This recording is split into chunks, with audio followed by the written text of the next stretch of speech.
বাইরে অনেক বৃষ্টি পড়ছে, তাই বাজার সদাই আর করা হয়নি।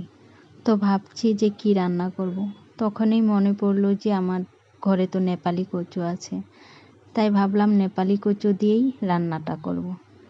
তো বৃষ্টির দিনে এই অসুবিধা যে বাজার সদাই করতে বাইরে যেতে পারি না, কারণ ছাতা নিয়ে গেলেও দোকানপাট সব খোলা থাকে না, আর খোলা থাকলেও তো ভিজে যাওয়া হয়, তার জন্য আর যাওয়া হলো না। এবার বড়াগুলো ভাজা হয়ে গেছে। এবার আমি কি করছি, কড়াইয়ে তেল দিয়ে দিয়েছি। তেল দেওয়ার পর পেঁয়াজ কুচো দিয়েছি।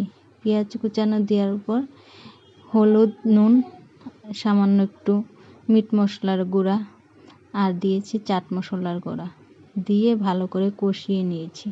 কষিয়ে নেওয়ার পর এবার এখানে জল দিয়েছি। জল দিয়ে জলটা যখন ফুটে উঠেছে তখন আমি দিয়েছি জিরা গুঁড়া। জিরা গুঁড়া দেওয়ার পর কিছুটা কাঁচা লঙ্কা